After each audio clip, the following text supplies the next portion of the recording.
सभी YouTube family को हमारी तरफ से राधे राधे। आप सभी लोगों का हमारे चैनल में बहुत बहुत स्वागत है। आप सभी लोगों के लिए कहानी लाई हूँ। कहानी का नाम है पत्थर दिल। आज राम रतन उपाध्याय जी बहुत खुश थे क्योंकि आज ही उन्होंने वीडियो के पद का कार्यभार संभाला था और वो अपनी ऑफिस की गाड़ी में उन गांवों का दौरा करने जा रहे थे जो उनके अंडर में थे। पहले वो सिलकुआ गांव जाना चाहते थे क्योंकि उस गांव में एक सालों पुराना मंदिर था जो पत्थर दिल देवी के नाम से जाना जाता था। उन्होंने उस गांव का बहुत नाम सुना था। लोग कहते थे कि उस देवी के मंदिर से कोई भी खाली हाथ नहीं लौटता। जो भी उनके द्वार पर जाता है उसकी मुराद जरूर पूरी होती है। राम रतन जी के मन में हमेशा से एक प्रश्न ये उठता था कि देवी तो दयालु होती हैं, तो उनका नाम आखिर पत्थर दिल देवी क्यों पड़ा है। कुछ ही देर में वे गांव पहुंच गए और उनकी गाड़ी सरपंच जी के घर के सामने थी। उनका ड्राइवर बोला, साहब जी, सरपंच जी का घर आ गया है, आप यहीं ठहरे, मैं उन्हें बुलाकर लाता हूँ। और फिर कुछ ही देर में ड्राइवर सरपंच जी को बुला लाया। सरपंच राम रतन जी को अपने घर के भीतर ले गए। चाय नाश्ता करवाया। चाय नाश्ता करने के बाद राम रतन जी ने सरपंच जी से कहा, सरपंच जी, क्या आप मुझे पत्थर दिल देवी के दर्शन करवा सकते हैं। तब सरपंच जी बोले, क्यों नहीं, नेकी और पूछ पूछ। और फिर सरपंच जी भी बीडीओ साहब की सरकारी गाड़ी में उनके साथ बैठकर मंदिर पहुंचे। मंदिर के दर्शन करने के बाद बीडीओ साहब ने सरपंच जी से पूछा, सरपंच जी, आखिर इस मंदिर का नाम पत्थर दिल देवी मंदिर क्यों पड़ा।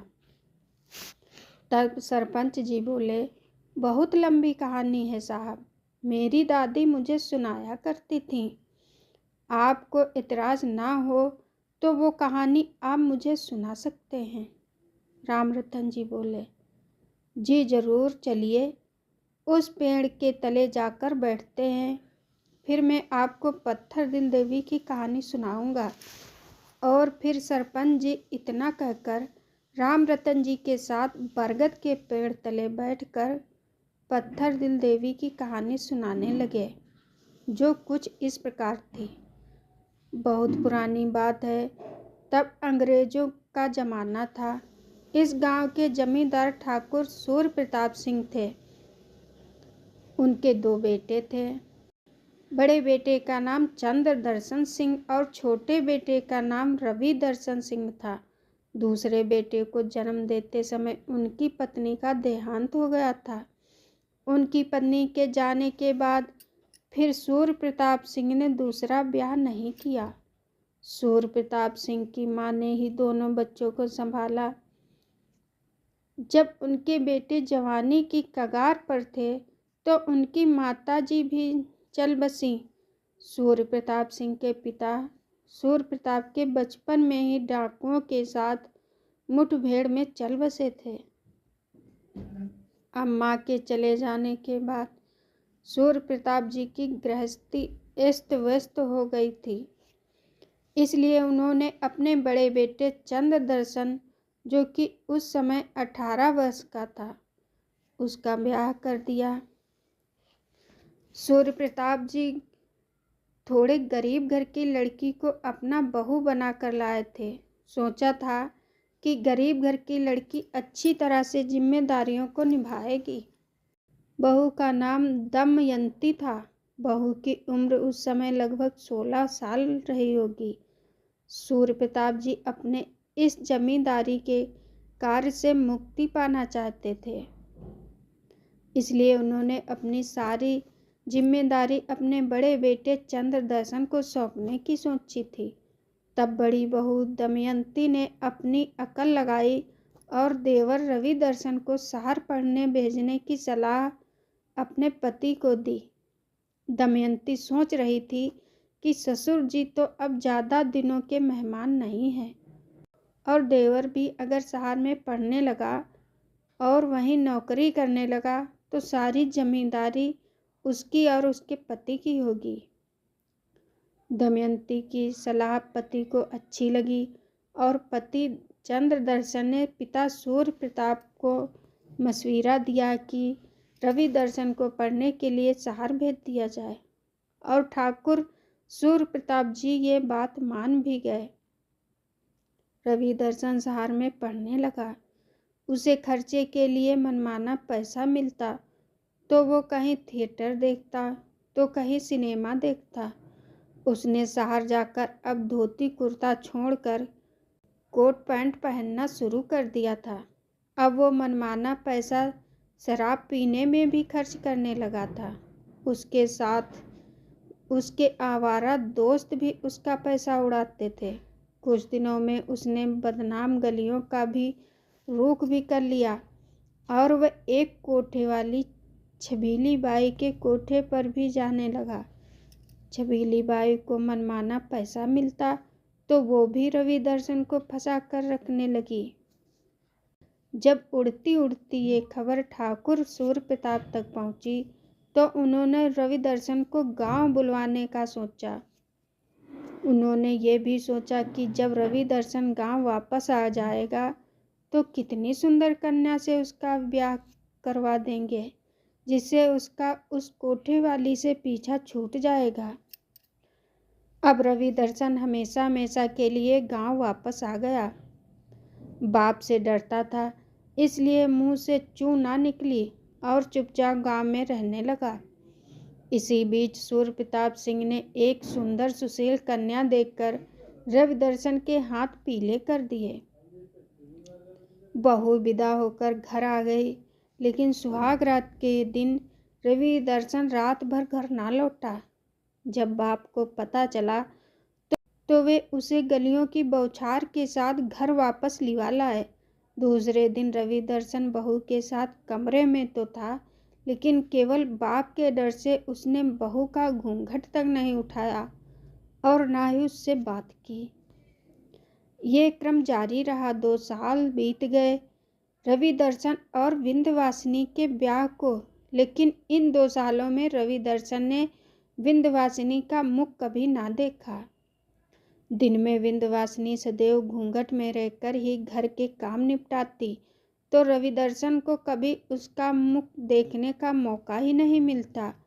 और ऊपर से जब देखो तब रवि दर्शन की भौजाई दमयंती भी रवि दर्शन के विंध्यवासिनी के खिलाफ कान भरती रहती कि ये ऐसी है, ये वैसी है, क्योंकि दमयंती को लग रहा था कि अगर पति पत्नी एक हो गए तो अपना हिस्सा मांगने लगेंगे। ऐसे ही दिन बीत रहे थे कि ठाकुर सूर्य प्रताप सिंह का देहावसान हो गया। उनके जाने के बाद रवि दर्शन नामक पंछी आज़ाद हो चुका था। अब क्या था, वो शहर से छबीली बाई को गांव ले आया और उसे गांव के दूसरे मकान में ठहरा दिया। अब रात रात भर महफिलें जमती, नाच गाना होता और जाम से जाम टकराते। और एक दिन छबीली बाई ने रवि दर्शन से कह दिया कि वो रवि दर्शन की हवेली में आकर रहना चाहती है। फिर क्या था, रवि दर्शन ने उसकी इच्छा को भी पूरी कर दिया और छबीली बाई हवेली आ गई। उस दिन पूरी हवेली में जश्न का माहौल था। शहर से रवि दर्शन के शराबी दोस्त भी आए। छबीली बाई की आव भगत में विंध्यवासिनी को लगाया गया और विंध्यवासिनी बिना किसी नानकुर के भाग भाग कर सारा काम कर रही थी। अब रवि दर्शन ने विंध्यवासिनी को आदेश दिया कि शराब के जाम उसके दोस्त और छबीली बाई के सामने परोसे जाए। विंध्यवासिनी जाम बनाकर सबके पास ला ही रही थी। वो घूंघट में थी कि एकाएक उसकी पायल उसकी साड़ी की निचली किनारी में उलझ गई और वो धड़ाम से गिर पड़ी। साथ में सारे जाम भी गिर गए। कुछ टूटे कुछ बचे रहे। अभी रवि दर्शन को बहुत गुस्सा आया और उसने विंध्यवासिनी का हाथ पकड़कर सबके सामने घर से निकालते हुए कहा, निर्लज्ज गंवार औरत, तू किसी काम की नहीं, इसी वक्त निकल जा मेरे घर से। इसी बीच अब भी विंध्यवासिनी का घूंघट ना सरका था, वो केवल रो रही थी। उसके आंसू टप टप करके धरती भिगो रहे थे। अब विंध्यवासिनी घर से ना गई तो रवि दर्शन ने उसे धक्का देकर हवेली से निकाल दिया, साथ में उसका सामान भी फेंक दिया। विंध्यवासिनी रात भर हवेली के दरवाजे पर रोती रही और रवि दर्शन भीतर जश्न मनाता रहा। विंध्यवासिनी फिर गांव से बहुत दूर चलकर एक बरगद के पेड़ के नीचे रहने लगी। धीरे धीरे उसने वहां झोपड़ी बना ली। उसके जेठ और जेठानी उसे लेने भी आए, लेकिन वो वापस ना गए। ऐसे ही कुछ दिन बीते और एक दिन रवि दर्शन नदी के किनारे नौका विहार कर रहा था। उसने एक सुंदर युवती को वहां स्नान करते देखा। उस युवती के केस खुले थे और पानी पड़ने से उसका गीला बदन और भी दमक रहा था। उसकी पतली कमर, गठीला शरीर, सुंदर आकर्षण नैन नक्शा और उसकी चंचलता ने रवि दर्शन का मन मोह लिया। वो उसके पास जाकर बोला, कौन हो तुम? क्या कोई अप्सरा हो? रवि दर्शन की बात सुनकर वो लड़की पहले तो मुस्कुराई, फिर बोली, अरे तुम कौन हो? कोई लफंगे जो एक लड़की को नदी पर नहाते हुए देख रहा है? लाज नहीं आती ऐसा करते हुए? मैं तो तुम्हारा उपासक बन गया हूँ। रवि दर्शन बोला, ये चल चल जा यहाँ से, मैं तेरे जैसों के मुंह नहीं लगती। और इतना कहकर वो लड़की वहाँ से चली गई। तब पीछे से रवि दर्शन चिल्लाया, मेरा चैन चुरा कर जाने वाली, अपना नाम तो बताती जाओ। तब वो लड़की बोली, रंगीली रंगीली नाम है मेरा। कब मिलोगी? रवि ने पूछा। तब वो बोली, पता नहीं। फिर क्या था? रंगीली तो रोज ही स्नान करने के लिए वहाँ आती थी। रवि भी वहाँ रोज आने लगा और आखिरकार रवि ने रंगीली का दिल जीत ही लिया। अब उसने छबीली बाई को भी गांव से निकाल दिया था। वो तो अब बस रंगीली के प्यार में ही डूब चुका था और रंगीली भी रवि दर्शन को बहुत चाहती थी। अब रवि दर्शन ने रंगीली के सामने शादी का प्रस्ताव रखा और रंगीली ने स्वीकार भी कर लिया। उसने रवि से दूसरे दिन अपने घर वालों को उसी नदी के किनारे लाने को कहा, क्योंकि वो बहुत गरीब थी और एक झोपड़ी में रहती थी।